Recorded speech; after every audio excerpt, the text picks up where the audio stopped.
Hoy nos complace muchísimo y gracias a nuestros amigos del Centro de Análisis e Investigación de España y en este caso de Jesús Rincón, uno de sus directivos, nos complace muchísimo agradecerles a ellos el hecho de que nos hayan contactado con una personalidad en el mundo de la consultoría en una nación tan querida como es Colombia.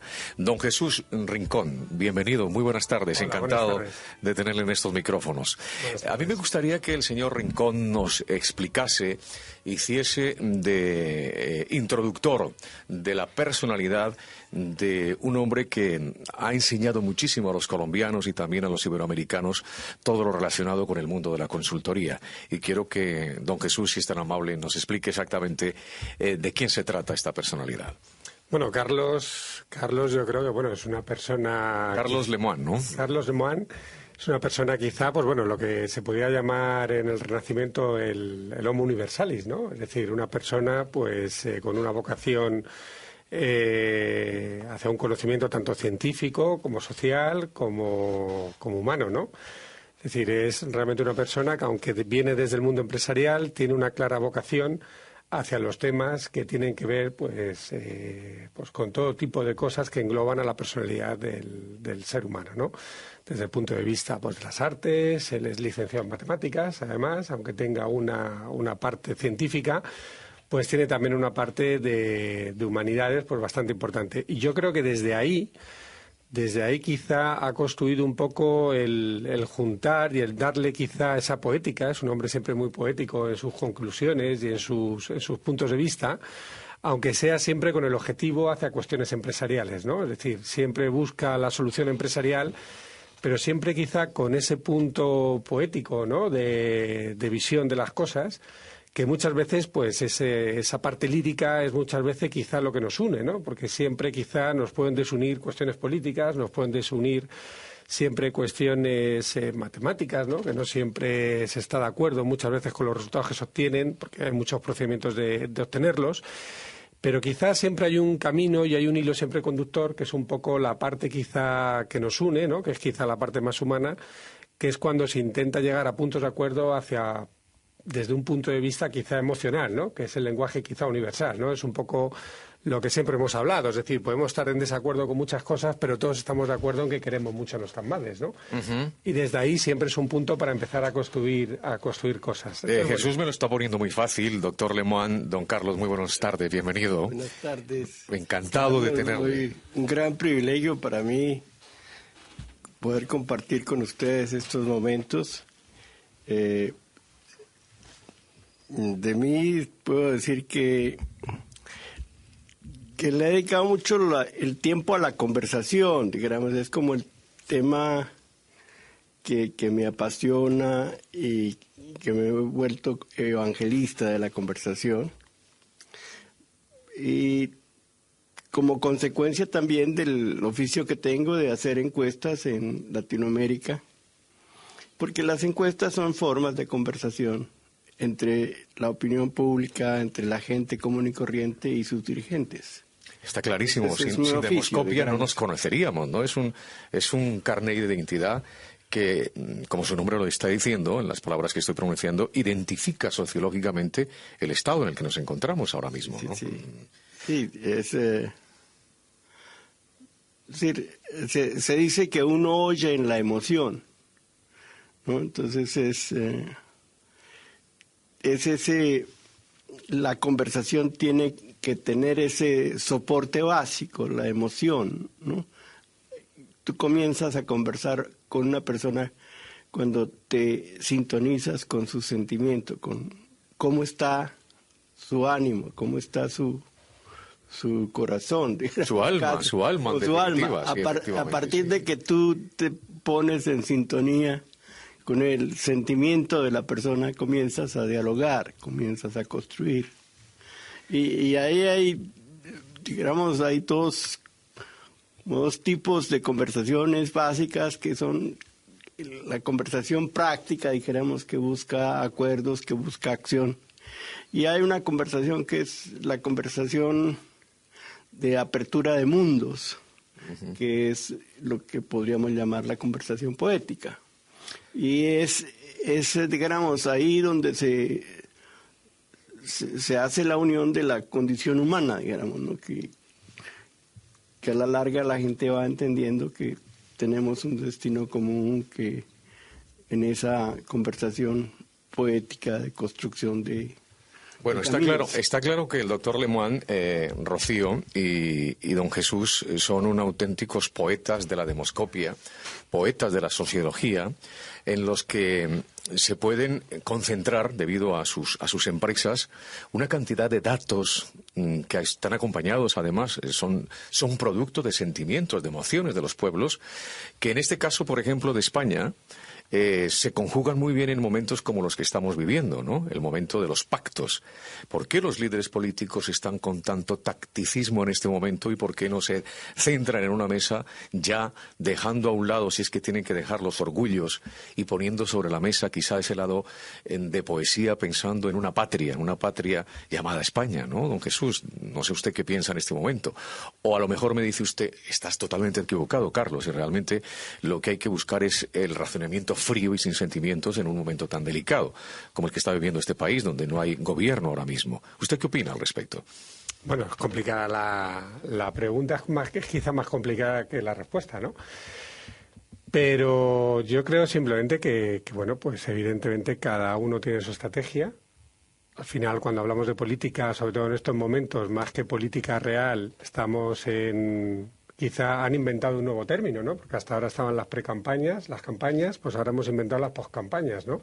Estamos en un momento de poscampaña que nunca ha habido y cada uno está siguiendo su estrategia y son estrategias de comunicación y, bueno, una cosa que se habla mucho últimamente en política que es el postureo.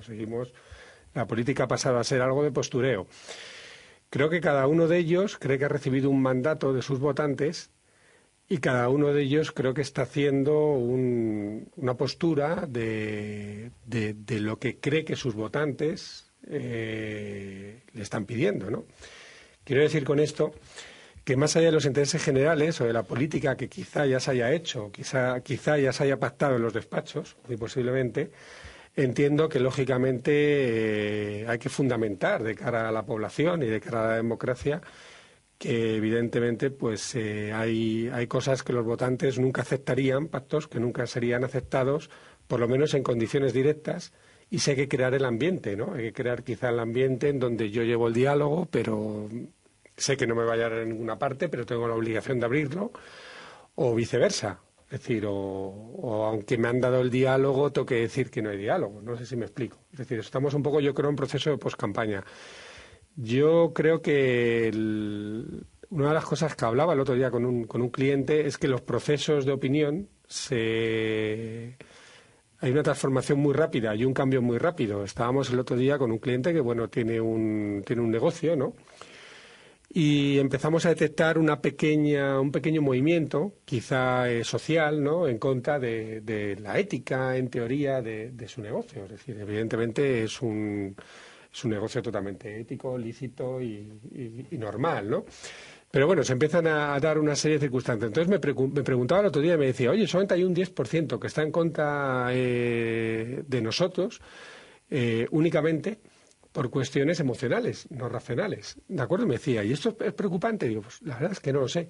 No lo sé, porque parece ¿Era una casa de apuestas? No. En concreto era un bar de copas. No. Un establecimiento de exhibición de animales. ¿De acuerdo? Ajá. Entonces, en un establecimiento de exhibición de animales parece que hay un movimiento pues en contra bueno, pues es decir, si yo voy a un zoo, voy a una exposición, voy a un acuario, voy a algo, ¿no? Pues parece que hay un movimiento en contra de ese tipo de establecimientos, ¿no? Por el tema de los animales y tal, sin entrar en otra serie de pesquisas, ¿no?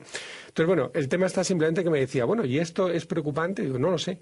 No sé, porque una de las cosas que estamos detectando en cualquier movimiento demoscópico, no solamente en temas de opinión política, sino incluso opiniones que tienen que ver con el consumidor, es que de repente las opiniones pasan de ser minoritarias, pasan a polarizarse muy rápidamente, pasan a contagiarse y pasan de repente a convertirse en opiniones mayoritarias.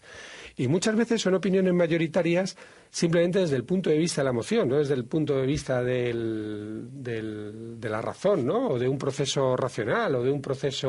Se genera un estado de opinión, se contagia el estado de opinión, se viraliza, y además incluso existe la cosa de que no basta con que yo opine una cosa, sino que la tengo que compartir inmediatamente. ¿no? O sea, hay que compartirla inmediatamente, se hace una bola de nieve y inmediatamente, sin ningún tipo de conversación, se convierte en una opinión mayoritaria, en donde luego el caso es que cuando intentas preguntar por qué opinas eso, tampoco te lo saben decir. Es una cuestión casi emocional, es decir, tampoco hay una Sí. no hay una racionalización de mis opiniones, sino hay un cambio y hay digamos que es, igual que existe la compra impulsiva, digamos que al día de hoy yo creo que existe, y estamos detectándolo, por eso es muy difícil, existe la opinión impulsiva. Es decir, es una opinión impulsiva, sobre la marcha, compartida, que además se socializa y además se comparte inmediatamente, se usa y se expone, ¿no? Sí, y además hay que compartirla. Se genera inmediatamente. Tuitearla, subirla a Facebook. Hay una cuestión que se llama la psicología colectiva, que de eso sabemos, ustedes saben más que yo, por supuesto. Y ahí cabe una frase que dice: se puede poner freno a la razón, pero no al corazón, ¿no? Y cuando esos corazones se desbordan en la psicología colectiva, se generan movimientos extrañísimos, como es el caso del grupo Podemos ahora mismo, que ha tocado más los corazones que la propia razón, generando un impulso tan fuerte que ha llevado a esta fuerza política a ocupar un lugar preponderante en este momento en este país, convirtiéndose en un fenómeno, porque es una agrupación política que se fundó a principios del 2014, es decir, que lleva 15, lleva 2 años exactamente, y está a punto de gobernar este país conjuntamente con el Partido Socialista, ocupando posiciones realmente preponderantes, como es el caso de una vicepresidencia o un Ministerio del Interior, Ministerio de Defensa, etcétera. Yo sé que todo esto al doctor Lemoine no le suena nada extraño, porque es un hombre que ha toreado en muchísimas plazas, un gran conocedor, un hombre que muy respetado por los políticos de Colombia, de todos los signos, un hombre al que se le ha consultado muchísimo en instantes tan delicados como los que vive Colombia con la negociación de la paz entre gobierno y guerrilla. Y a mí me gustaría, doctor Lemoine, que con este introito que estoy haciendo, que quizás es muy pesado para los oyentes, usted nos dijera exactamente ¿qué papel juega en este instante dentro de la política, dentro del orden público de Colombia que se busca poner en paz, llegar a un acuerdo con la guerrilla? ¿Qué papel ha jugado y juega el Centro Nacional de Consultoría que usted dirige sabiamente? Bueno, nuestro oficio es medir las corrientes de opinión. Nosotros mensualmente tenemos una medición de los 100 principales alcaldes, tenemos una medición de la popularidad del presidente y también tenemos una medición de la opinión y las expectativas de la población respecto del proceso de paz. Como ustedes saben, Colombia es un país que ha tenido la tortura de una guerrilla por más de 50 años, que ha sido muy remisa a cualquier acuerdo, y hace 3 años se inició un proceso de paz que se le ha puesto como fecha límite de cierre de ese acuerdo el 28 de marzo, y hay una gran expectativa porque esa firma sea posible. De hecho, las Naciones Unidas acaban de aceptar ser garantes del proceso. De manera que nosotros medimos mensualmente cómo es la reacción de la población ante el proceso. De hecho, ¿cuál es en este momento la última cifra al respecto? ¿Esos datos están a favor o en contra? La última cifra que es de ayer. Upa. Nosotros preguntamos si la gente, en el caso de que se firme la paz y se le pida a la población que la refrende. Entonces hay un 60% de gente que refrendaría la paz, hay un 20% más o menos que estaría en contra de ese acuerdo, y hay un 30% que es indiferente, es decir, que no sabe, no contesta. No sabe o no contesta o no vota el referendo. Entonces esa es básicamente la situación ante este proceso. Hay que decir que la situación, hay unos hechos coyunturales que impactan la opinión pública.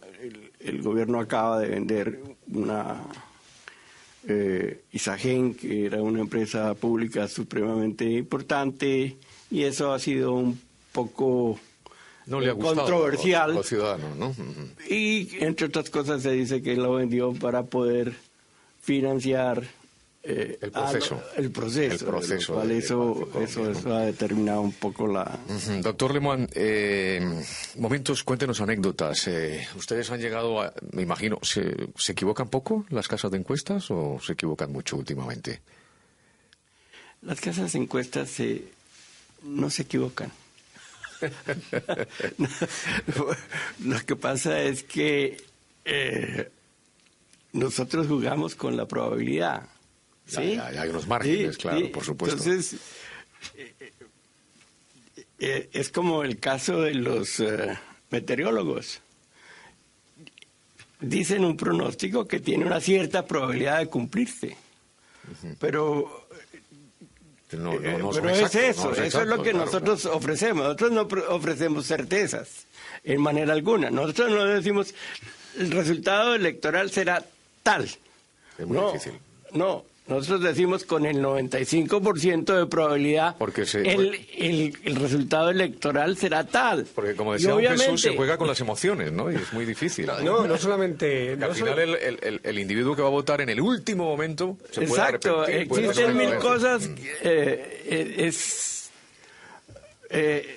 Un poco la reflexión es muy vieja. Y es que una persona nunca se baña en el mismo río dos veces, porque es diferente el río y es diferente la persona. Lo mismo sucede con las encuestas. El día anterior es una persona y es una situación. Al día siguiente es otra la persona y es otra la situación. Es muy posible que haya una relación enorme, una correlación enorme entre lo que pensaba y lo que era la persona el día anterior. No, disculpa, pero Carlos. puede de golpe, en el caso concreto de España, yo me acuerdo mucho de la elección que ocurrió de Aznar, que ocurrió después del incidente de Atocha, creo que se llama. De Atocha, sí, de los atentados. Cambió completamente la opinión del sábado al día electoral, sí, de la noche porque hubo una situación que la alteró. Hubo un señor que llamaba Alfredo Pérez Rubalcaba, socialista, que salió a las 9 de la noche del sábado diciendo: este gobierno miente. El señor Aznar está mintiendo a los españoles en torno a quién era el autor de la matanza. El señor Rubalcaba significaba o quería decir que Aznar le echaba la culpa a ETA cuando no era la culpa de ETA. Sí, y eso cambió totalmente la elección. Lo gracioso solamente de todas maneras, y bueno, independientemente de lo que dice Carlos, que tiene razón, nosotros, como dice, somos como los meteorólogos. Lo único que hay una cosa que es importante, que es que nuestro objeto de medida, ¿de acuerdo?, altera la medida. Es decir, que llueva en Santander, lloverá o no en Santander, pero si la lluvia de Santander sabe que en Alicante a lo mejor va a hacer sol, a lo mejor decide no llover y hace sol. Es decir, ¿qué quiero decir con esto? Quiero decir que es un principio muy antiguo, es decir, las encuestas, yo creo que hay varios tipos de encuestas. Hay unas encuestas que son las que se publican, encuestas que se utilizan en el ámbito del marketing, que, bueno, nuestra empresa en este caso, Análisis Investigación, y el Centro Nacional de Consultoría, pues tenemos también una parte muy importante de esto y es quizá nuestra principal actividad, ¿no? Entonces, saber si un consumidor está satisfecho o no, se realiza una encuestación, se pregunta, se extrae aleatoriamente una serie de clientes, se les pregunta y te dicen, ¿no? Y luego la empresa, en función de eso, realiza una serie de acciones para corregir, para desviar o para consolidar el dato que se obtenga. Pero en ningún caso el encuestado, el cliente sabe lo que han opinado otros clientes. Lo más probable es que si el cliente supiera lo que han opinado otros clientes, se dieran los típicos casos que se suelen dar siempre, ¿no? El clásico, pues el que se sumaría a la opinión mayoritaria, el que iría en contra de la opinión mayoritaria, el que dejaría de tener opinión, es decir, alteraría su propia opinión el saber lo que opina el resto, ¿no? De hecho, nosotros a nivel individual nos comportamos así, es decir, tenemos una opinión y cuando sabemos la opinión de los demás, adoptamos una actitud respecto al grupo, ¿no? ¿Qué quiero decir con esto? Pues bueno, simplemente es un principio muy utilizado en física, que es el principio de incertidumbre de Heisenberg, es decir, lo mides, lo cambias. El hecho de meter un termómetro en un vaso de agua ya altera la medición de la temperatura del agua, ¿no? Porque el termómetro tiene su tal. ¿Qué quiero decir con esto? Quiero decir que además en temas como en política, las encuestas, cuando se difunden, cambian también la opinión de la gente. Es decir, pueden movilizar y desmovilizar el electorado.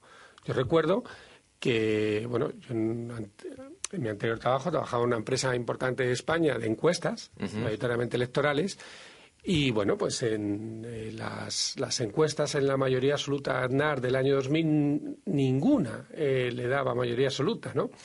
Quizás eso hizo también que una parte de los españoles que no querían una mayoría absoluta de derechas, porque le podía dar miedo, pero como la gestión le pareció correcta, votaron a Aznar. Y muchos de ellos, que en aquel momento Almunia no estaban a favor por un proceso interno del PSOE, dejaron de votar al PSOE pensando que el PP no iba a sacar esa mayoría absoluta. De hecho, no sé si todo el mundo decía, si hubiéramos sabido que sacaba una mayoría absoluta, hubiéramos cambiado el resultado, o no hubiera votado al PP, o yo hubiera votado a Almunia. Quiero decir con esto que muchas veces las encuestas descuentan lo que va a pasar al electorado, y el electorado se moviliza o se desmoviliza en función de lo que cree que va a pasar, ¿no? Muchas veces también las encuestas, a lo mejor con los fenómenos últimos que han pasado de Podemos y Ciudadanos, el cambio tan grande, partiendo de una parte que es el cambio por el cambio y un punto de acuerdo, que es el punto que dice Carlos, de hay una cosa que había acuerdo en España, es necesario un cambio, así no podemos estar. Entonces, simplemente el hecho de hacerse garantes del cambio, y oye, nosotros somos el cambio por el cambio y el cambio, no decimos lo que va a pasar después, pero vamos a cambiar, lo que hagamos después da igual. Eso significa que las encuestas, en el momento que han empezado a dar victoriosos o con posible representación a este tipo de pequeñas opciones, que eran pequeñas opciones de gobierno, ha habido mucha gente que ha dicho, mi voto ya es útil, ya deja de ser un voto inútil, empieza a ser un voto útil, con lo cual, si va a obtener representación, les voy a votar. Es decir, no sabemos muy bien tampoco la difusión de las encuestas, cómo ha podido cambiar la propia elección, es decir, las propias elecciones y el propio resultado de las propias decisiones. Al final están aportando información al ciudadano, ¿no? Entonces, en ese sentido, que aciertan o que se equivocan, pues es complicado, porque la foto fija de un momento tampoco se puede comprobar si era así en ese momento. Es decir, cuando se hace una foto fija, es una foto fija. La foto fija del día siguiente es diferente, pero si además el sujeto de esa foto ha visto la foto del día anterior y ha visto que salía muy serio, posiblemente al día siguiente sonría. Sí, es muy complicado. Por eso están los expertos. Rocío, ¿quieres hacer alguna pregunta a estos dos hombres, a estas dos personalidades que además unen sus fuerzas? Tú sabes lo que es unir la sapiencia, el conocimiento, la veteranía del doctor Lemoine con también la fuerza, el conocimiento, la veteranía de una empresa española como Análisis e Investigación, o sea, Análisis e Investigación y el Centro Nacional de Consultoría, pues eso es un poder extraordinario. Bueno, es una fórmula de éxito siempre combinarlas. En primer lugar, detecto grandes sinergias, primero por esa vocación internacional que tenemos en nuestras áreas de trabajo, por esa conversación y esa palabra como la esencia de nuestros trabajos, que lo son, y de la emoción, porque al fin y al cabo la conversación, el llegar a la charla y a la palabra en la emoción es el propio lenguaje radiofónico, ¿no? Y en ese sentido, la verdad que los libros del señor Lemoine casi nos provocan preguntas, ¿no? Por ejemplo, si yo veo cómo conseguir el voto de los colombianos, ¿no? Si eso lo extrapolamos a nuestro país, como estabais ahora hablando, ¿no? Imaginemos que tenemos que ir a unas segundas elecciones generales. En ese momento, con todo lo que los ciudadanos llevamos a nuestras espaldas de todo lo que estamos viviendo, ¿a qué habría que apelar más los candidatos en sus mensajes para conseguir el voto de los españoles? ¿A la razón o a la emoción? Buena pregunta, nuestra directora. Bueno, creo que la emoción es lo fundamental. Yo creo que la gente siempre vota por la esperanza. Bueno, pero sí. Entonces, es saber decir lo que se espera que sea España. Y en la conversación hacer ver que hay un camino. Ese es digamos, la esencia de toda campaña. Doctor Lemoine, ¿ustedes son expertos en coger a un candidato y moldearlo? ¿Es fácil eso o al final se tiene que tener en cuenta más la naturalidad del individuo? Es decir, ¿es fácil construir un candidato o no? ¿Moldearlo para presentarlo ante el público? Creo que depende mucho de los candidatos, pero en general un buen candidato es una persona que oye. Es decir, un elemento esencial de la comunicación es la escucha. Se conversa mucho más escuchando que conversando. Y para eso nos dieron dos orejas y una sola boca, ¿no? Sí, entonces un candidato que sabe escuchar se enriquece mucho con las encuestas, porque sabe entender qué está diciendo la gente en las respuestas que da. Entonces eso depende mucho de eso, de la capacidad de escucha del candidato. Estos candidatos esta gente tan famosa, ¿escucha fácilmente o no? Hay unos que son hay unos que... excelentes en el escuchar. Sí. Hay que decir una cosa que Santos es muy importante, y es que los políticos son gente valiosa, ¿no?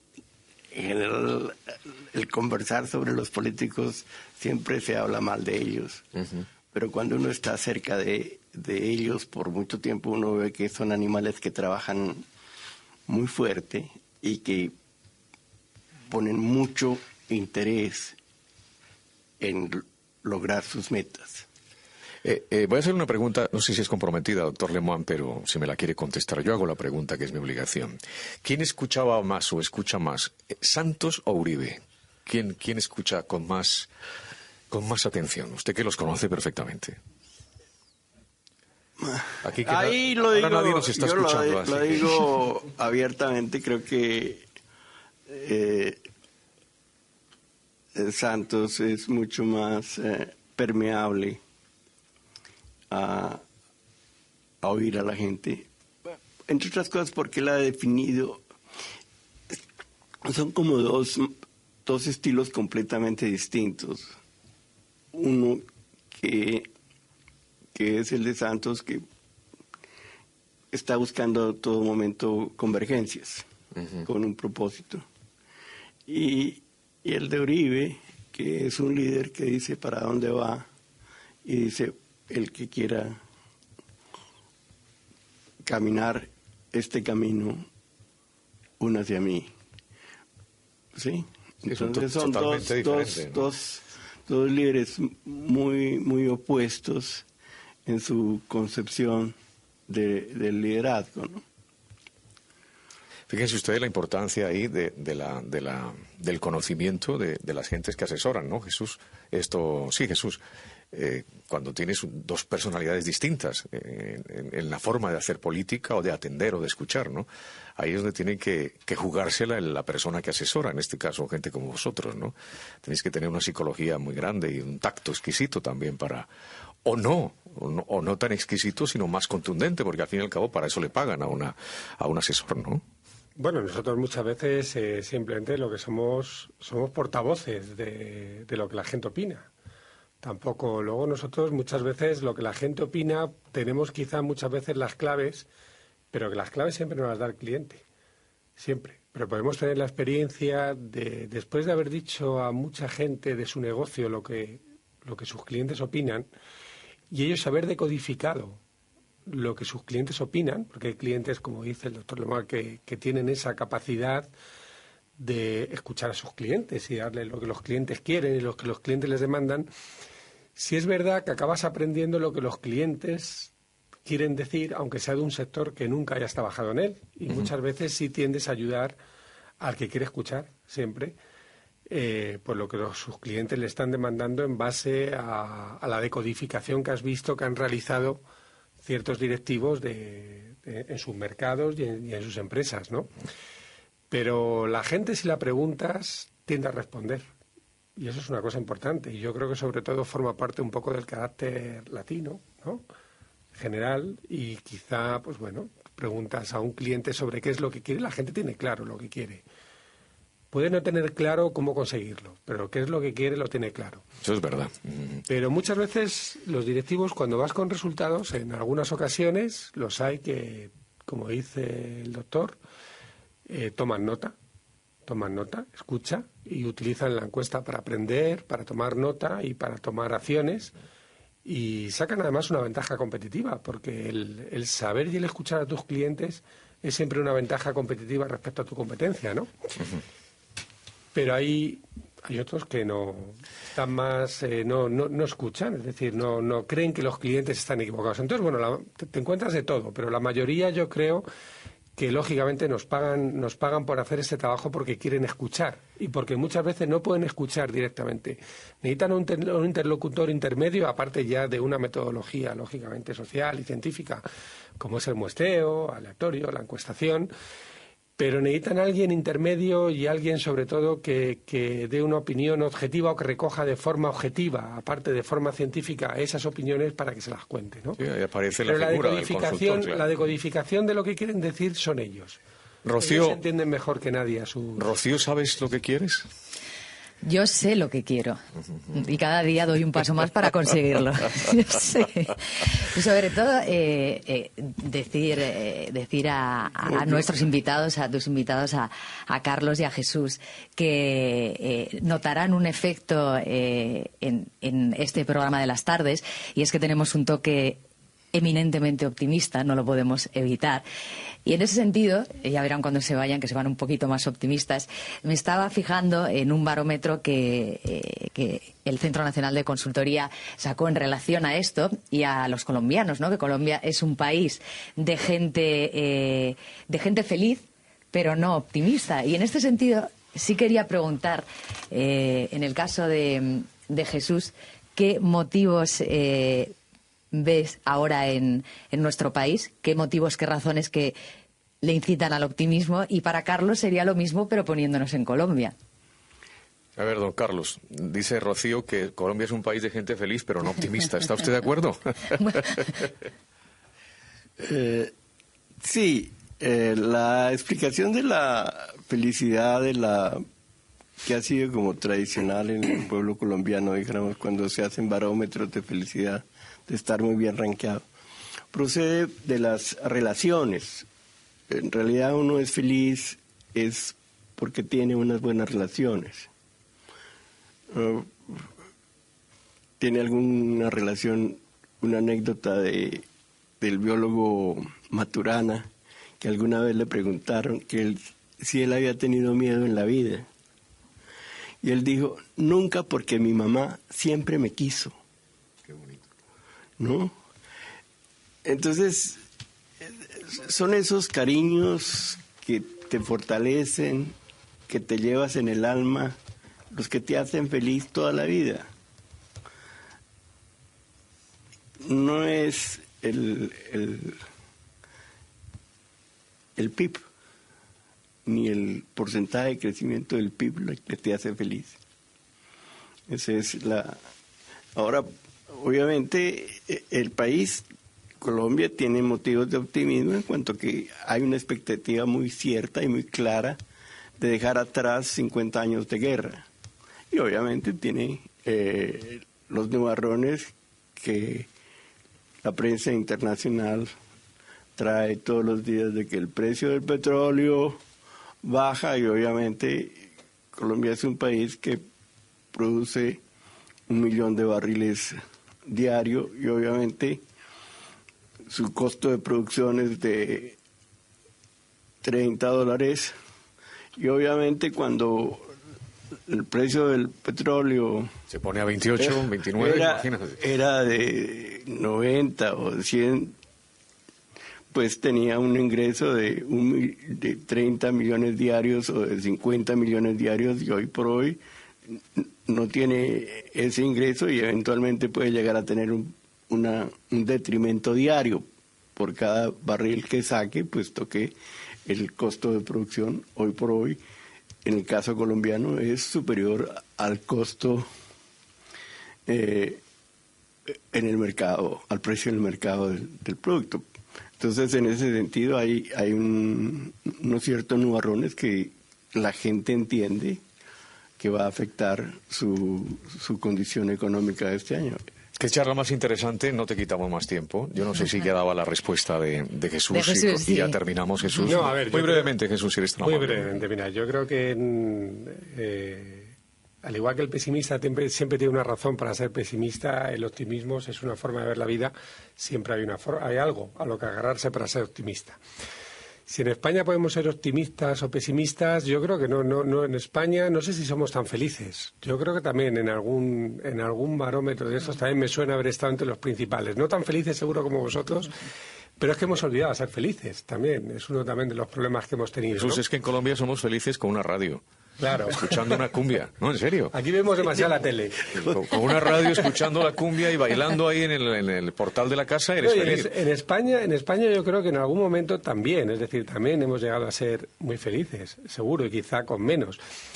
Pero sí es verdad que en España yo creo que hay una cosa que sería lo único que a mí personalmente creo que nos puede llevar a algo sí pesimista, que es que en España sí somos muy autocríticos. Es una cosa muy típica del español, la autocrítica. Es decir, juntas a 8 españoles y en vez de construir algo, destruyen algo muy rápidamente.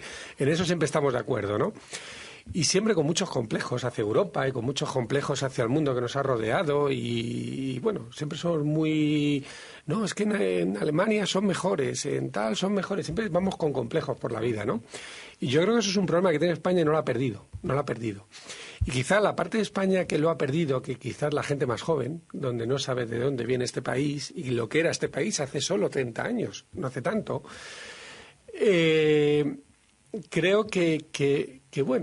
creo que deberíamos ser menos autocríticos, sacar más pecho, decir un poco lo que decía Unamuno, que decía que no hay que europeizar España, hay que hispanizar Europa, ¿no? En adentro decía aquello. Y creo que tiene razón, creo que es hora de sacar pecho, creo que hemos hecho muchas cosas mal, creo que también a raíz de las cosas que se han hecho bien, la consecuencia ha sido hacer cosas mal, es decir, las épocas de felicidad traen también excesos y los excesos normalmente suelen traer después pues sus consecuencias, ¿no? Después de una buena cena, al día siguiente no nos encontramos muy bien. Entonces yo creo que en ese sentido hay que ser más constructivo, menos autocrítico y sobre todo si hay una sola razón para el pesimismo, por lo menos en mi opinión en España, es que nos hagamos nos hagamos esclavos de las ideas. Es decir, que no seamos poseedores de las ideas, sino que las ideas nos posean. Eso va un poco lo que decía antes del tema de los postureos, ¿no? Es decir, las ideas están al servicio nuestro y el centro político quizá, el origen del centro político es eso, es decir, no hay ideas buenas ni malas. En un momento es posible una idea, mañana en otro momento otra idea. Y sí yo creo que se está polarizando un poquito los discursos. Es decir, se están tomando ideas desde la emoción y quizás esas ideas desde la emoción cierran el debate. Cierran el debate ideológico, cierran el debate racional y abren el debate emocional. Y cuando se piensa con el corazón es muy sencillo empezar a pensar con el estómago, ¿no? Y yo creo que tenemos que recuperar un poco el debate constructivo y el debate para construir, no para destruir. No sé si te he respondido con esto. Perfecto. Jesús Rincón, le agradezco muchísimo su presencia. Es el representante de Análisis e Investigación, esta empresa estupenda y reconocida en nuestro país y que tiene precisamente otras sucursales en otros lugares del mundo, en este caso en Colombia. Gracias también al doctor Lemoine, don Carlos Tocayo, muchísimas gracias. Imagino que está disfrutando de esta España sin jamón maravilloso. Ah, no, sí, claro, es una dicha. Bien bueno, ¿no, doctor? Sí, y el vino. La gastronomía española es única. Es una poesía única. Precisamente hoy estabas haciendo un programa de gastronomía porque estamos en Madrid Fusión, ¿no? Que es un evento maravilloso y te venía escuchando. La verdad es que qué imaginación tienen los cocineros españoles, ¿no? Es increíble. De las últimas cosas que hemos visto allí son unos aceites que tienen toques de frutas, de esencias. Es increíble. Y luego incluso, ya para rizar más el rizo, como se suele decir, eso lo combinan con coctelería y le dan ese toque del aceite con, o sea, en realidad que imaginación, creatividad, ¿no? Y luego, en muchos casos también, volver a las cosas sencillas, ¿no? Porque de repente te encuentras a hornadas de panaderos jóvenes que hacen un pan como antes tan absolutamente exquisito que consiguen hacer pan para alta restauración y exportarlo a medio mundo, ¿no? Entonces, la verdad que incentiva y motiva a ver cómo, como decía Jesús, cómo se va construyendo, ¿no? Uno se junta para construir y al final salen las cosas bien, ¿no? Jesús, Sí, doctor. pero además, justamente en la cocina quizás el más claro ejemplo. Es decir, siempre España hemos tenido la cultura gastronómica que hemos tenido, fruto de nuestro posicionamiento, de nuestro clima, de nuestras culturas también que han pasado por aquí, y esa es una riqueza como la riqueza del paisaje, ¿no? Pero sí es verdad que nos hemos quitado el complejo, hemos sacado pecho y hemos sacado la cocina española fuera. Y en la vanguardia ahora mismo. No, y además en un formato que no era el del consumo interno, porque en el formato del consumo interno al español nos sigue gustando comer pues nuestros huevos con chorizo en un mesón, y no lo cambiamos por nada.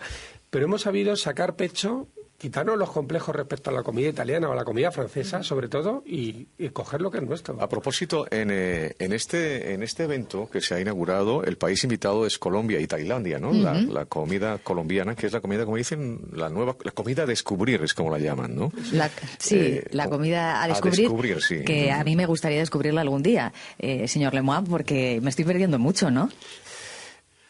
¿Cómo es la comida colombiana, en un minuto? La comida colombiana. Yo me acuerdo de un poeta japonés muy famoso, Ryokan. Entonces él decía que a él no le gustaba ni los poemas de los poetas, ni los platos de los chefs. Y hay que decir que era el mejor poeta japonés. Entonces, en ese sentido, dijéramos, existe una comida, dijéramos, con contacto directo con la vida de la gente. Popular, ¿no? Excelente.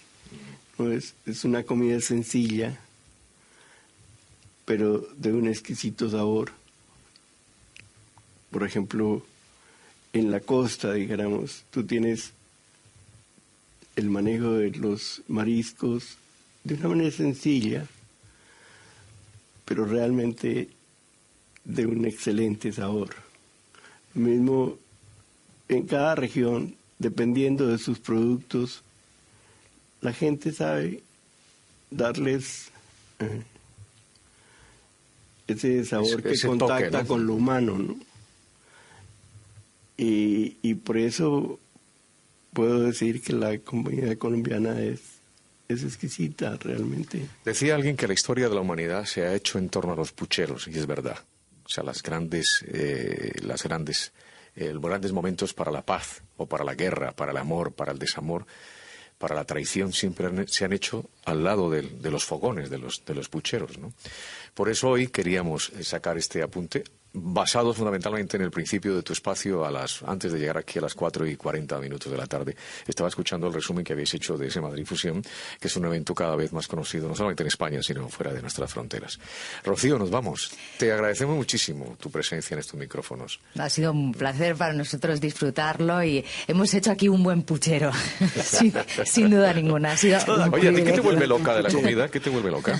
A mí, vais a sorprender seguramente, pero lo que más del mundo, las almejas crudas, esas que tenemos por el norte de Galicia. Una cosa sencilla que además no le pongo ni la gota de limón. Eso es lo que más me gusta del mundo. Hasta que pruebe algo de esas maravillas de la cocina colombiana y del contacto con la gente. Ahí entonces a lo mejor cambio. Por el momento me quedo ahí. Bueno, doctor, ¿algún mensaje para la audiencia? Ya para terminar, en 30 segundos. ¿Lo ha pasado bien? ¿Le hemos aburrido? Muy agradable la conversación, y para la audiencia eso, que la conversación construye relaciones y las relaciones construyen felicidad. Y ese es el camino. Qué bonita frase. Qué bonita frase. La vamos a anotar porque esa nos vale para... Para nuestra esencia, sí, la tomaremos prestada. Bueno, sin duda le damos el copyright al doctor Lema. Es de ustedes porque aquí nació. Aquí nació, eso es verdad. Muchísimas gracias, Jesús Rincón, muchísimas gracias, muy amable. Te dejamos, Rocío, gracias a ti por estar aquí en Gente Nijao, este programa que va desde las 4 hasta las 7 de la tarde en Radio Internacional. Ha sido sin duda un placer. Gracias.